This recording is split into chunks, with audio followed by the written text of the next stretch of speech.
video is going to be a quick illustration on how to use various types of infrared proximity detectors. The way they're set up, they don't require very many external components to get some pretty useful 0 to 5 volt output from them. Grab a couple more so you can see what I'm talking about. It's a pair of a infrared LED and a receiver or a photo transistor, and all I have is a resistor to power the infrared LED and then another resistor that acts as half of a voltage divider to bias the photo transistor. So let me show this on paper. Usually you'll see the symbol drawn as a box with an LED inside it on one side, and then this sort of weird looking component that almost looks like a transistor but without the base, and that is a photo transistor because it receives the light rays, and that's whenever the LED turns on, the current through the transistor will be related to the brightness of the LED. So all I've done is put a current limiting resistor. This one is 330 ohms. The infrared LED has a lower forward voltage than red and green and blue LEDs.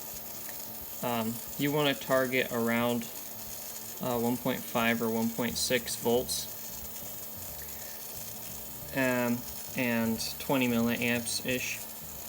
The phototransistor, what it will do is initially when the LED is off, it will act as a open, so no current will flow, and we're just going to put the emitter here to ground, and then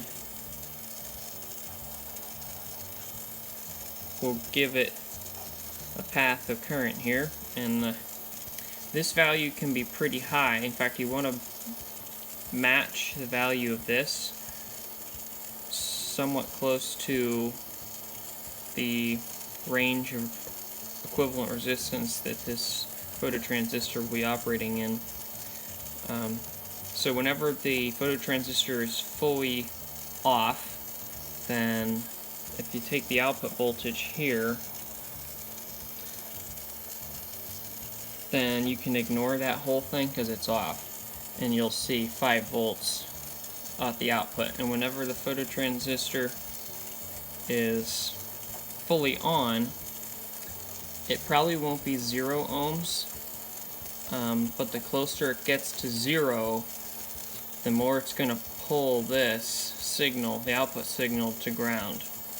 Okay, so it's sort of like inverted logic. Whenever the LED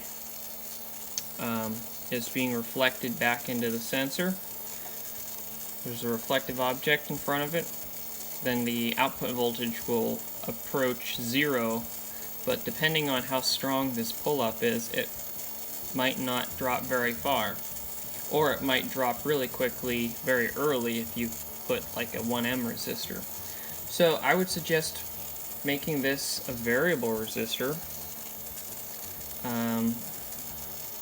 Probably depends on the phototransistor you're using, but for this one, about 100K is a good range, and then you can just put a screwdriver in there and adjust it until you're getting 0 to 5 out. So this is a pretty cool waveform that's being produced.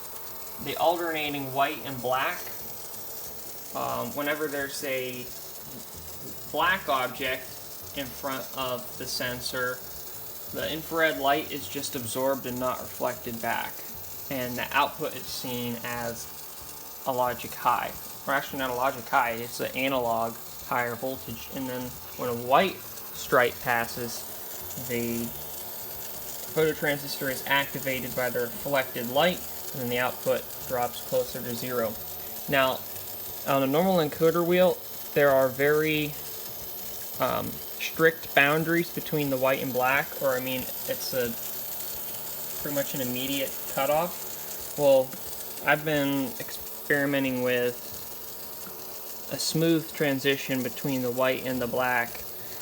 So for slowly rotating motors, you actually get a approximation of a sine wave, not pulses. And okay, so now I could hook up a analog to digital converter and actually measure the instantaneous voltage. I'll have to clean it up a little bit, but then I could approximate the position of the motor in between two of the white or black stripes. So even though the one that's on here right now only has 16 black stripes per revolution, you might be able to get a higher resolution because your microcontroller can figure out how far in between the two stripes using voltage. Anyway, that's kind of how you might approach to wiring up one of these proximity sensors. Doesn't require a lot of components, and you can get it working with your Arduino or other microcontroller pretty quickly. So, I hope you found this video useful, and thank you for watching.